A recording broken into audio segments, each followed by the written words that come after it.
Саламатсыздарбы, урматтуу достор, менин катталуучуларым.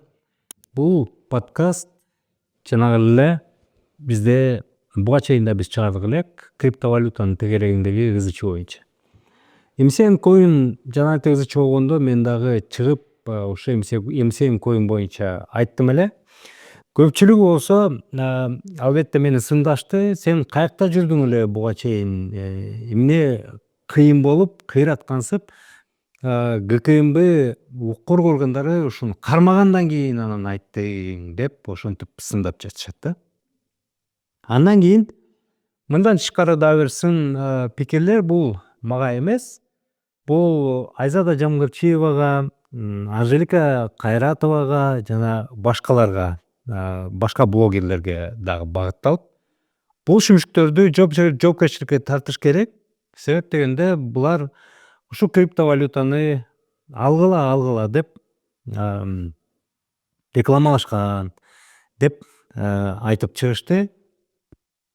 Анда дагы мен өзүмдүн социалдык баракчаларда тарыхчаларым эми өзүңүздөр билесиздер 24 саат эле болот, андан жоголуп кетет. Ошол тарыхчаларыма кичине ой пикиримди айтсам, бирок ал дагы аябай чоң терс сындарга кабылды. Мен ошондо карап, ушул MCN Coin боюнча жанагы Айзада Жамгырчиева өзүнүн ошо MCN Coin уюштурган той сыяктуу иш-чарада ичинде лотерея ойноткондо, ошол лотереяны ачык өтөт деп, биз таза өтөт деп кепилдик беребиз дептир. Ошол экени алып анан Али Токтокунов белгилүү иликтөөчү журналист дагы өзү эмес, анын командасы, ютубер командасы ушуга окшогон талдоону чыгарып, ошол жерин кесип Айзада Жамгырчиеваны да мынакей ушул MCN Coin'у да рекламалагандардын бири дептир. Анан мен ошол экиге да тарыхча кылып койсом, тарыхча кылып жеке адамдарга тийишпей кылдым эле, бирок али иним чыгып алып, ал дагы Карапбеков болжурайт тиги деп менин мага дарегиме жеке өзүнүн пикирлерин, чукуган пикирлерин айтып жатат. Эми ага деле мейли. Бирок мен бир нерсени түшүндүм. Бизде көпчүлүк эл дагы бул багытта көп маалыматы жок эмес, деги эле жалпысынан маалыматы жок экенин түшүндүм. Ошондуктан мен акылдуу болгон жокмун. Мен сиздерге бир нерсе үйрөтөйүн деген жерим жок. Мен өзүмдүн катталуучуларыма гана кайрылам, кошумча маалымат. Айрымдары балким сиздер 98% менин катталуучуларым билеттирсиздер бул маалыматты, бирок ошентсе да мен 2% өзүмдүн катталуучуларыма эле айтам керек болсо. Dream Journey компаниясы жана мен сиздерге Каражыгач эмерек салонун сунуштайбыз. Бул жергиликтүү өндүрүш, Бишкектин жанында чыгат. Бул демек эң арзан баалар. Бизде болгон материалдын баары бизден чыгат. Бир гана нерсе, бул боектордун баары Италиядан келет. Ал эми кездемелери, эмеректин сыртында кездемелердин баардыгы булар Түркиядан келет. Калган баары Кыргызстандан чыгат. Демек мунун баасы дагы жакшы, ылайыктуу. Ошол эле учурда Карагач эмерек салонунда силерге ылайыктуу, индивидуалдуу, жеке адамдын көз карашына ылайыктуу, же болбосо дизайнерлерди алып келип, кандай эмеректи чийип бер десеңиздер, булар чийип беришет. Андан тышкары Карагач эмерек салонунда туугандар 3 жылдык кепилдик бар. 3 жылдын ичинде эгерде эмерегиңиздер кичине бушап калса, же бир жери сынып кетсе, же дагы бирдеке кылган болсо, жасап беришет, же толугу менен алмаштырып беришет. Андан тышкары өмүр бою ушул эмерек салону, Карагач салону, эгер ушул жерден алсаңыздар, бүт баарын техникалык кароодон өтүп турасыңар. Жасап берет, оңдоп берет, боеп беришет. Биздин өндүрүш булардын көп жылдык тарыхы бар. 12 жылдан ашык кыргыз балдары, кыргыз жигиттери ушул эмерек салонун кылып келе жатышат. Өзүбүздүн өндүрүшүнү колдойлук, ишенсеңиздер болот. Сапаты эң жогорку деңгээлде, ал эми дизайндары, материалдары бул заманбап эл аралык деңгээлде деп айта алабыз. Шилтемелер аркылуу келип караңыздар же болбосо салондогу дүкөндөргө кириңиздер.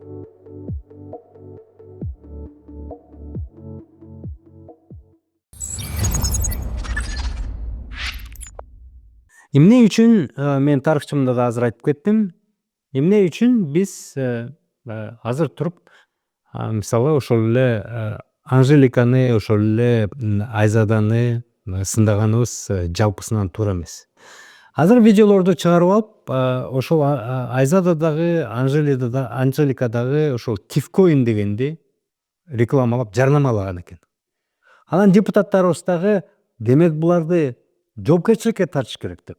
Элдин жалпысын могул ызы чуу болуп, ККМБнын кызматкерлери ошол эмсен коюндун уюштуруучуларын, негиздөөчүлөрүн кармагандан кийин жалпысы эле көбүнүн түшүнүгүндө криптовалюта деген бул мыйзамсыз нерсе экен, бул жаман нерсе экен, бул деген алдамчылар экен деп эле. Анан Тифкоин болсо дагы аны дагы ошол беспредел сайты дагы чыгарып, мынакей бул Тифкоин дагы бул мыйзамсыз нерсе, муну рекламалоочу жоопкерчиликке тартылат деп. Депутаттар дагы аны колдоп, жоопкерчилигин карабайлыкпы деп жатат. Туура, менин каршы болгон жерим жок. Ар бир блогер, ар бир толтура катталуучусу бар адам өзү бирдекени сүйлөп жатканда, бирдекени сунуштап жатканда, кеңешме берип жатканда, жарнамалап жатканда албетте жоопкерчиликтүү мамиле кылыш керек. Биринчи кезекте моралдык жактан жоопкерчилик кылып, себептен да көп кишиге таасир этет экен. Ал эми юридикалык жактан дагы албетте баягы өзүнүн сөзүнө жооп бере тургандай кылыш керек. Ал жерде карет жок. Бирок мен айтып кетейин дегеним, туугандар, криптовалюта деген бул мыйзамсыз нерсе эмес, бул мыйзамдуу нерсе. Коин дегенди которуп келе турган болсоңуз, бул тыйын деген сөздү билдирет. Коин деген бул тыйын деген сөздү билдирет. Мону тыйын деп коет. Мону коин деп. Бул тыйын. Крипто деген бул эгерде темир калай тыйын болсо, крипто деген санарип тыйын деп коет. Ушуну эле санарип тыйын. Эми биз канча Кыргызстанда криптовалюта, криптокоинди билебиз? Мына мен угуп жүрөм, ошол эле Тифкоин, ошол эле эмсен коин, ошол эле алтын коин дегенди уктум. Дагы кандай коиндерди уктуңуздар? Ашып кетсе бир 10 коин болгондур. Дүйнө жүзүндө бүгүнкү күндө туугандар 20 миңден ашык криптовалюта бар. 20 миңден ашык. Кыргызстанда бир дагы криптовалюта, бир дагы санарип коин, криптотыйын мыйзамсыз деп табылган эмес. Дүйнө жүзүндө дагы тигил же бул криптовалюта мыйзамсыз деп табылган болгон эмес. Бүгүнкү күндө дүйнө жүзүндө 20 миң кошумча алымча 20 миң криптовалюта бар. Туугандар, 20 миң. Криптовалюталардын базары бар. Рынок, крипторынок деп коет. Ошол жерде ар кайсы криптовалюталар ошол жерде алынып сатылып турат. Анын эң кыйын, эң баалуу дегендери алдыңкылардан болгон биткоин, билесиңер да. Ал деген $10 миң турат. Өзүңүздөр эле интернетке кирип туруп биткоиндин баасы десеңиздер чыгат азыр. $80-90 миң деп чыгат. Бир тыйын, бир крипто тыйындын баасы. Ошого окшоп криптовалюталарды дүйнө жүзүнүн ар кайсы жагында өздөрү ойлоп чыгышат. Криптовалюта дегендин түшүнүгү бул мындай да. Бул эгерде бул темир болсо, темирдин сплав, жанагы калайдын сплавы, бул материянын сплавы болсо, ал жерде санариптик алгоритмдерден түзүлгөн ар бир тыйындын өзүнүн индивидуалдуу алгоритми бар. Аны болсо ошол атайын ыкма менен иштеп чыгат. Кимдер иштеп чыгат? Жанагы криптофермалар деген уктуңуздар беле? Криптофермалар Кыргызстанда дагы бар, криптофермалар. Мен азыр атын айтпай эле коеюн, өзүңүздөр билесиздер. Жогору жактагылардын балдарына таандык деген криптофермалар бар. Алар күнү түнү иштеп, электр энергияны көп кабыл алат. Электр энергияны эмне кабыл алат? Мондай чоң серверлер бар компьютердик. Ошол экелер күнү түнү иштеп, электр энергияны жей берет. Анан ошол эки чоң серверлер, компьютерлик серверлер ошол крипто алгоритмди иштеп чыгып, тигил же бул криптовалютаны пайда кылат. Анан ал криптовалютаны ошол эки серверлер анан жана крипто базарына чыгарып туруп сатат. Тифкоин дагы криптовалюта, MCN коин дагы криптовалюта, алтын коин деген дагы криптовалюта. Айрым криптовалюталар биткоинге окшогондор аябай куну бийик. Айрымдары куну кичине көтөрүлүп кетип туруп, анан кийин өлүп бара жоголуп да кетет. Ким биткоинди өздөрү өз учурунда сатып алган болсо, алар азыркы күндө миллионер, миллиардерлер. Ким белгисиз айрым ийгиликсиз криптовалютаны сатып алып, ал биринчи көтөрүлүп келатып, анан куну түшүп жок болуп кеткендер, күйүп калгандар. Демек, Тифкоин дагы, алтын коин дагы, бриллиант коин дагы, башка коиндердин баары бул криптовалюта. Ким сатып алып аткан болсо, бул мыйзамдуу эле нерсе, бирок өзү тобокелчиликке салып, ошону сатып алат. Тигил же бул дүйнөдөгү компаниялардын, ири компания, жөнөкөй компаниялардын акцияларындагы жанагы баалуу кагаздар базарында, рынок ценных бумаг деп коет. Баалуу ошол жерден баалуу кагаздар базарында сатып алышат. Анан бирөөнүн акциясы көтөрүлүп кетет, бирөөнүн акциясы түшүп кетет. Бирөөнүн акциясы жылда дивиденд берет, бирөөнүн акциясы ноль болуп, же болбосо компаниялар банкрот болуп кетет. Анда адам күйүп кетет. Ошондуктан ар бир адам өзү тигил же бул жерден криптовалютаны сатып алып атканда, баалуу кагаздарды сатып алып атканда өзү тобокелчиликти мойнуна алат бул жерге. Ал эми реклама кылып аткан блогерлер, мен жана айтпадымбы, эмне үчүн мисалы биз жөн эле эки кызыбызды тепкилеп жатабыз да. Алар бир жанагы мыйзам менен бөгөттөлгөн, мыйзам менен тыюу салынган нерсени рекламалашкан жок да, жарнамалашкан жок да. Жарнамаласа дагы. Алар рынокто жүргөн мыйзамдуу эле тыйынды, ушул валютаны сатып алгыла, доллар сатып алгыла, рубльды сатып алгыла, дирхамды сатып алгыла, өзбектин сумун сатып алгыла дегендей эле ошондой эле жарнамалап жатат, моуну эле жарнамалап жатат да.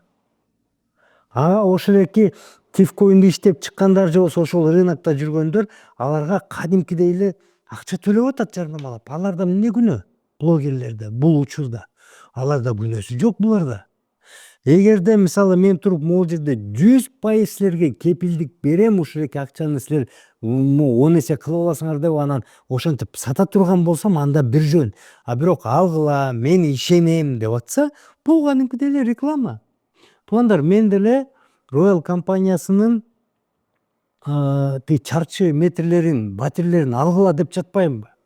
Мен колумдан келишинче Royal компаниясынын абалын, ошонун финансылык туруктуулугун, кылган сапатын көрүп анан мен айтып атам да, Royal компаниясы жакшы компания. Менимче силер алсаңар уттурбайсыңар. Менимче силер ишенгенге болот деп айта алам да. Ошентип айтып атам да. Мисалы, элестетип коюңуздар, бул телефонду бирөө чыгара баштады, бир компания жаңы телефон чыгара баштады. Бир адамды алды, мени алды, телефонду ушуну рекламалап, жарнамалап бер деп. Мен муну жарнамалап баштадым. Телефонду карадым, иштейт, тинтет. Мен техникалык да адис эмесмин, бирок мени жарнамага сатып алышты, жарнамамды сатып алышты. Мен жарнамалап баштадым.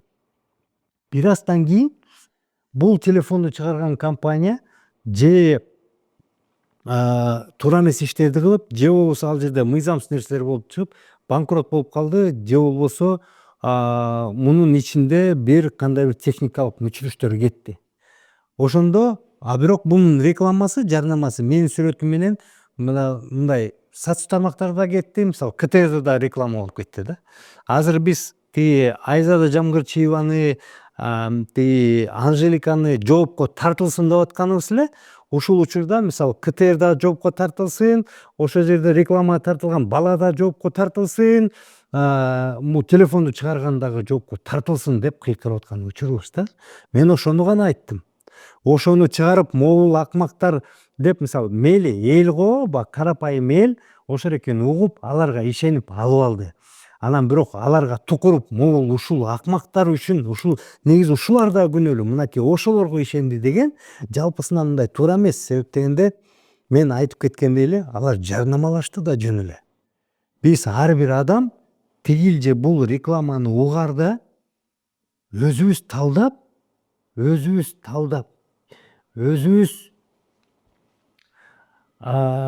сынчыл ой жүгүткөнгө аракет кылышыбыз керек да. Мисалы шоколаддын түрү бар да. Бир блогер бул шоколад даамдуу, аябай жакшы дейт. Бирөө бул даамдуу дейт. Бирөө бул даамдуу деп 5 блогер 5 шоколадты айтат да. Ошонун 5өө тең сиздерге жагат деп силер кепилдик бере аласыңарбы? Жок. Жакпайт албетте, себеп дегенде ар бирибиздин даам татымыбыз башкача да. Анан биз ошондо мындай 5 блогер 5 шоколадты жарнамаласа, ушул 5 блогерге тең мен ишенем деп эле 5өөнү тең сатып алган туура эмес да. Себеп дегенде 5өөнү тең сатып алганда бирөөсү жакпай калат да, сөзсүз түрдөчү. Ошон үчүн мисалы аны биринчи шагыратып 100 000 дегендерди сатып албаш үчүн бирден сатып алып, бирден сатып алып, анан ооз тийип көр, жакканын чынында эле ал, жакпаганын алба дегендей эле криптовалютаны туугандар сатып аларда ойлонуп кылдаат иш менен кылыш керек да. Мына сиздер МСМ коин боюнча буга чейин биз ушуга окшогон чыгарууну чыгарсак, мына ошол жерде басымдуу көпчүлүгүңөр айтып атасыңар да, былжырап эмне чыга калдың иштин баары бүткөндө депчи. Туугандар, иш бүтө элек. Мен айтпадымбы, 20 000ге жакын криптовалюта бар бүгүнкү күндө. Дүйнө жүзүндө бул 20 000ге жакын азыр эле, келечекте бул 30 000, 40 000, 100 000 ар кандай криптовалюта болушу толук ыктымал туугандар. Демек бул бизге, биздин коомго дагы көп жолу келет. Ошондо ар бир криптовалютанын ошол эки жерде монтип аралашкан адамдар же болбосо криптовалютаны жанагынтип криптофермаларда чыгарган адамдар өзүнүн криптовалютасын жарнамалашат, сатып алгыла деп. Ошондо дагы кылдаат мамиле кылып, ойлонуп, ал жарнамалаганда алар жалпы маалымдоо каражаттары аркылуу чыгарат, жанагы эркин топ аркылуу чыгарып атпайбы? Эркин топ аркылуу чыгарат, ушуга окшогон эле блогерлерди алат. Анан блогерлер кайра эле чыгып айтат, могул тифкоинди алгыла, муну алгыла, тигини алгыла деп. Мынакей Айзада Жамгырчиеваны айтып атпайбы? Могул дүкөндө тифкоинге сатып алсаңар болот депчи. Туугандар, бул криптовалютага ушундай тыйын сыяктуу эле кийим, башка нерсе сатып алса болот. Булар болсо жаңы эле ошону кылат. Мен так кылыш үчүн айтайынбы? Туугандар, 20 мынакей так айтайынчы. 24-жылдын ноябрына, бир жылдын ичинде, 10 айдын ичинде могул криптовалюта менен алып сатуулардын жалпы көлөмү 10 триллион доллар болгон. Бересекке 10 триллион доллар дүйнө жүзүндө криптовалютага мурда эле сатып калышкан. Кийим эмес, бүт сатып алып калышкан. Бул кыздар болсо ошол экенин алдыңкылары болуп келатат, алдыңкылар болуп сатып атат. Мен түшүндүрмөй берип аткан булар коргогон жерим жок. Керек болсо мен бул Анжеликаны тамашалап, чукулап антип минткеним үчүн бул айым мени мурда эле блоктоп таштаган. Мен мунун тарыхчасын да көрө албайм, өзүн да көрө албайм. Мен коргогон жерим жок. Бир гана нерсе. Биз эл дүрбөп, могулар акмактар десе кошо туруп алып, булар акмак дебешибиз керек. Бул эртең келе турган нерсе. Биз азыр акмак деп атабыз. Бара да 1 жыл өтөт, 2 жыл өтөт. Ошондо көбү түшүнөт. Баягы мурда тетиги Жамгырчиева, тетиги Анжеликалар рекламалап жүргөн, ошондо биз муну ит куш деп атсак, бул кадимки эле нерсе турбайбы деп. Кийин балким момундай тыйындардагы акчалар да жоголуп кетет, жөн эле цифра болуп калат. Ансыз деле силер М банк менен эле акчасы жок эле бир күнгө которуп калбадыңарбы? семечке сатып алганда, шоколад сатып алганда, тиги салык төлөгөндө бүт баарында которуп калбаган. Ребята, у меня на груди это пик Манаслу. Это 8163 метра. Эта футболка была изготовлена для первой исторической экспедиции в Гималая кыргызских альпинистов. Я имел честь быть в составе них. И те дни в 2022 году, они останутся в моей памяти на всю жизнь, как огромное, яркое и, безусловно, для меня великое событие, которым я очень дорожу. И когда я каждый раз вижу горы, или каждый раз одеваю эту футболку, или каждый раз при подобной ситуации, я вспоминаю с большим счастьем, воодушевлением, что в моей жизни было такое огромное событие, которое каждый раз меня подогревает и дает мне энергию. И я вам предлагаю ощутить то же самое, такие же ощущения получить. Друзья, компания Dream Journey и я, мы объявляем очередной тур, на этот раз в Гималайи, до базового лагеря Эвереста.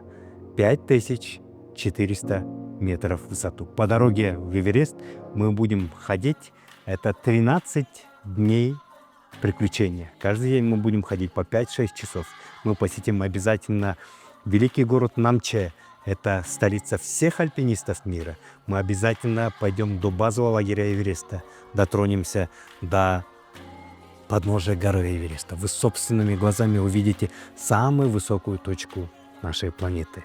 Ребята, по дороге вы обязательно подниметесь на пик Калапатар. Это более 5550 метров. Вы обязательно увидите контрастный и колоритный город Катманду. Погуляете в Катманду, и вы окунетесь вообще в другой, совершенно другой мир. Мир добрых людей, красочных людей. Вы увидите очень много разной культуры другой, совершенно другие традиции. Оставьте у себя такое яркое впечатление. И вы после Гималаев вы ощутите, что вы не зря это все прожили. 14 дней, 13-14 дней приключений. Это приключение начнется 10 мая по 23-24 мая. 13-14 дней. Это не такие большие деньги, но я вам гарантирую, ощущения останутся на всю жизнь. По ссылкам переходите, записывайтесь, пишите и регистрируйтесь. Регистрация уже началась, естественно, места ограничены. Идемте, увидим самую высокую точку Земли собственными глазами и дотронемся до подножия.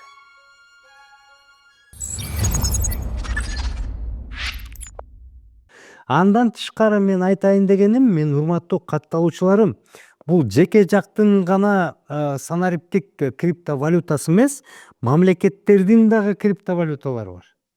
Кытайдын цифровой юани бар. Багамада цент доллар деген криптовалютасы бар. Бул мамлекеттик криптовалюталар. Нигерияда и найра деген криптовалютасы бар. Индияда крипторупий бар. Европа өлкөлөрүндө азыр крипто евроны иштеп чыгып атышат. Россияда болсо крипто рубльде азыр иштеп башташты. Кыргызстан жакында эле Акылбек Жапаров премьер-министр болуп турганда айтпадыбы? Биз 20 миллиард сом бөлүп берип атабыз өзүбүздүн мамлекеттик криптовалютаны чыгарыш үчүн. Бул келечек боло турган нерсе да. Туугандар, өзүбүздүн нерсеге деп. Мынакей Кыргызстанда мына 24 январда биринчи криптовалюталык биржа ачылды. Coin National Exchange деген. Ошон үчүн криптовалютаны ким реклама кылса, булар шүмшүктөр деген туура эмес. Мындай реклама, жарнама толтура болот да. Биз жөн эле эки кызыбызды тепселеп атабыз да. Өзүбүздүн бир күнөөбүз үчүн тебелен тепселеп атабыз. негизи өзүбүздүн тобокелчи, бирок баардыгы эле утулган жок да, айрымдары утулуп атат да, бул айрымдары утуп атат да. Бул ушундай эле нерсе. Мен ошону түшүндүрүп айтып кетейин деген эле ниетим ушул. Сиздер айтып атасыздар да, баары бүткөндөн кийин эле криптовалюта муну менен эле бүтпөйт. Криптовалюта биз мыйзамсыз деп таба албайбыз криптовалютаны. Себептен дүйнө жүзү муну колдонуп келет. Ошон үчүн Трамп өзүнүн Трамп деген криптовалютасын ойлоп чыкты. Мынакей Илон Маск деген гений өзүнүн криптовалютасын ойлоп чыкты. Жеке жактар көп криптовалютаны кылат. Могу биздин эле мынакей тиги ГЭСте тиги Токтогул ГЭСинин тегерегинде крипто фермалар бар. Алар криптовалюта чыгарышат. Мыйзамдуу эле нерсе. Могул жакта азыр жеке ГЭСтердин баары куруп атпайбы электроэнергия. Ошонун баары өзүнүн криптовалюталарын чыгарган. Могу Кеминде деле крипто ферма турат, туугандар. Алардын баары мыйзамдуу нерсе. Мыйзамсыз деп аны айтпашы керек. Мисалы кээ бирөө мага мынтип айтып атат да, эми ошолор текшериш керек болчу да, бул крипто эмсен коинди тиги эме мамлекеттик жанагы атайын орган каттабай койгон турбайбы, ошого карабай эле булар иштей берген турбайбы депчи. Ал деген жанагы лицензия, уруксат берүү кагазы да. Ал мисалы мындай да, бир дүкөн мага келип туруп кайрылды да, менин дүкөнүмдө мисалы алкоголь ичимдиктери сатылат, элим ошону реклама кылып берчи депчи. Мен айтып атам да, могул дүкөндө алкоголь ичимдиктер сатылат. Достор, барып ошол жерден алкоголь ичимдиктерин алып алат. Алкоголь ичимдиктерин сатып алыш үчүн сенде атайын лицензия, уруксат болуш керек да. Мен аны текшере турган орган эмесмин. Аны деген атайын органдар текшерет ошол жерге, лицензия барбы ошону сен сатканга депчи.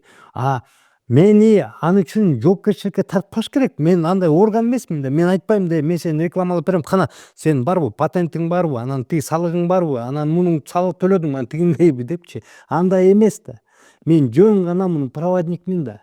Күнөө башкада да. Аны болсо мамлекеттик органдар чечиш керек да.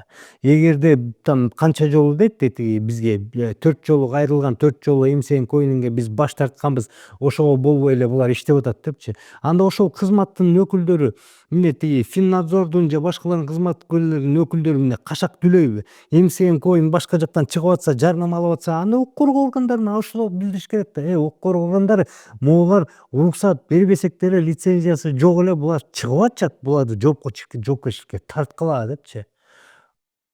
Ушундай айтма менен болуш керек да. Жөнөкөй блогерлер аны текшербеши керек.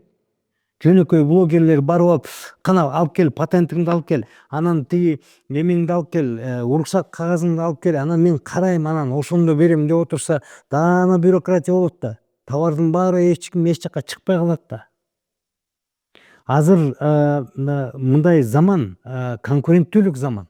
Биз ушинтип атып, мисалы кой блогерлердин баарын эле талкалайлык, тигинтелик, мынтелик, булар болсо жооптуу болсун, буларды текшерсин деп атып отурсак, баягы көбү ушинтип калат дагы, анан бизде конкуренттүүлүк өлөт, туугандар. Эмне болуп өлөт?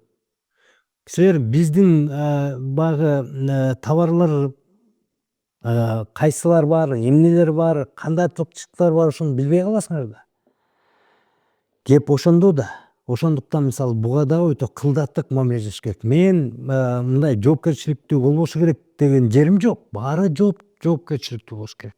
Баары блогерлер эле эмес, жалпыга маалымдоо каражаттары дагы, журналисттери дагы, телерадио компаниялары дагы, мамлекеттик кызматкерлер дагы, ким болбосун баары жооптуу иш аракет кылып алып барыш керек, кылдаткыла. Бирок баарын туруп эле эмсен коинди алып туруп эле мынакей ушул блогерлер, шүмшүктөр ушуларды жоопкерчиликке тартыш керек, булар акмактар. Ушулар үчүн мен могуну сатып албадымбы деген бул таптакыр туура эмес нерсе да. Мен ошону айтып кетейин. Биз жөн эле өзүбүздүн кыздарыбызды бул шүмшүктөр тигиндей мындай деп эле жөн эле тебелей бербейлик. Биз ушекиге мындай жалпысынан өтө сабырдуулук менен иш алып баралык деген эле оюмду айтып атам. Анан акыркы учурларда мындай болуп калды да, Кыргызстанда презумпция невиновности деп коет. Күнөөлүү эместиктин презумпциясы деп коет да. Ал баардык демократиялык адам укугун сыйлаган мамлекеттерде бар. Ал жерде мындай деп айтылат: бир дагы адам соттун өкүмү чыгып, жөн эле чыкпастан ошол соттун өкүмү күчүнө кирмейинче кылмышкер деп таанылбайт деп келет. Биздин мыйзамдарда дагы так гана ушундай. Биздин конституциябызда дагы күнөөлүү эместиктин презумпциясы деген түшүнүк бар. Презумпция невиновности деген.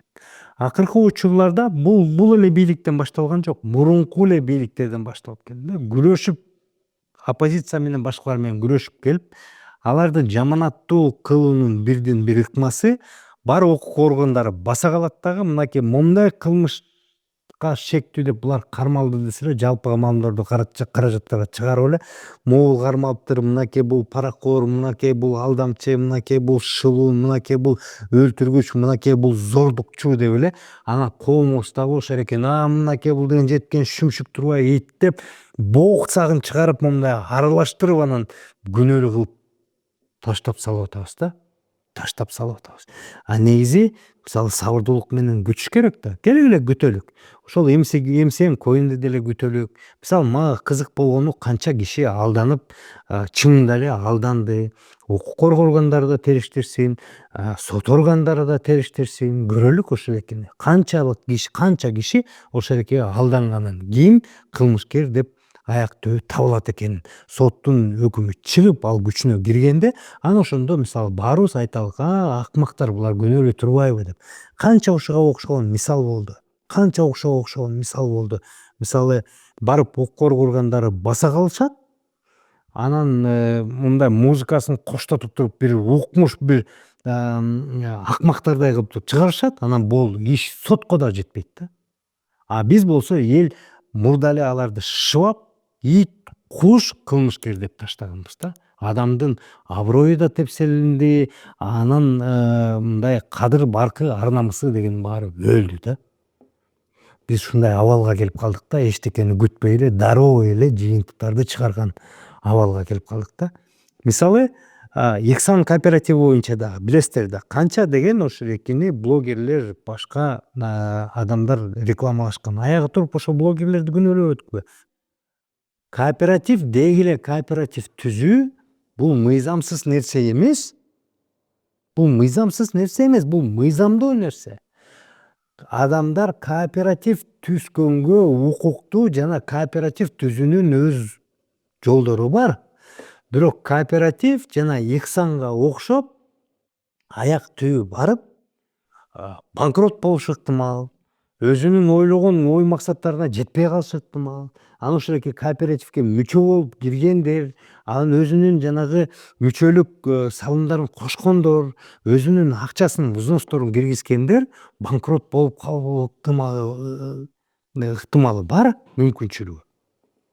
Бирок бүгүн мен ошол мыйзамдын чегинде иштеп жаткан реклама кооперативди жарнамалап атсам, кийин туруп ал кооператив банкрот болуп калса, силер мени күнөөлөп атпайсыздарбы? Аны атайын укук коргоо органдары текшерип чыгып, анан аягында жыйынтык чыгарып, сотко берип, анан сотто карап туруп, анан чынында эле ошол эки Карыпбековдун күнөөсү бар бекен, ушул эки кооператив банкрот болуп, анан көп адам сыздап калганга деш керек да. Ал эми моралдык боюнча, жоопкерчилик боюнча эми алар деле өзүнүн оюн айтат го дейм. Мен чынында эле мисалы кээ бир учурда мен айрым блогерлер маалыматы жок, билбей, ошол эки мисалы көп нерсе терең түшүнбөй эле жарнамалагандар бар. Менин жеке оюм боюнча Айзада дагы тиги Анжеликанын дагы криптовалюта боюнча терең билими жок. Менин жеке оюм боюнча, себеп дегенде алар ошол экени анализ кылып, талдап, мындай бир өзүнүн адистик оюн айтканын көргөн эмесмин. Мен криптовалютанын бул эмне экенин бир айдан ашык талдап, көптөгөн китептерди окуп, адистер менен сүйлөшүп, кеңешип, себеп дегенде мен ойлогом да, ошо криптовалюта сатып алсамбы же сатып албасамбы деген ой турганда, мен бир нерсени түшүнгөм. Бир айдай жүрүп бир нерсени түшүнгөм да. мен криптовалютаны жарнамаламактуусу өзүм сатып алганга дагы мээм жетпейт экенин түшүнгөм. Мен криптовалютага акча сатып алганда бул тобокел экенин, бир туруп көп акча утуп алуу мүмкүнчүлүгүң бар экен, бирок ошол эле учурда мондай криптовалютанын куну ылдый жакка түшүп кетсе, утулуп кала турган опурталдуулук тобокелчилиги көп экен деп бир да криптовалюта алып ошол элекке даай алган эмесмин. Бул кыздар жаштык кылып койду бул жагында. Мен ойлойм ошол элекке кирип кетсе дегенде азыр жооп берсе болот эле да. Жооп бере албай жатышат да, так мындай тигиндей антун дегенге дагы жооп бере албай жатышат элекке. Бул жагынан балким моралдык жоопкерчилиги бар.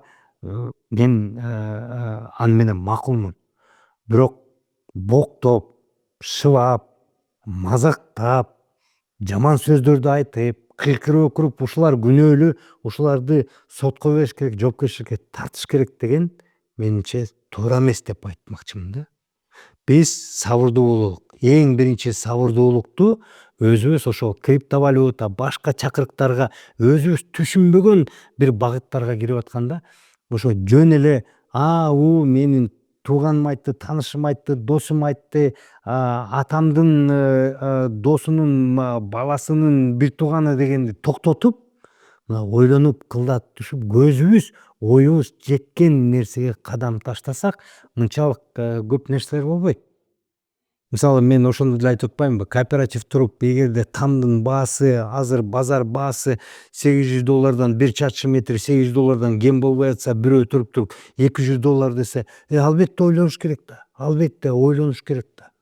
Бирөө туруп могул азыр мынакей 5 тыйын коин дегенди сатып ал, бир жылдан кийин миллионер болосуң десем, бул жомок да.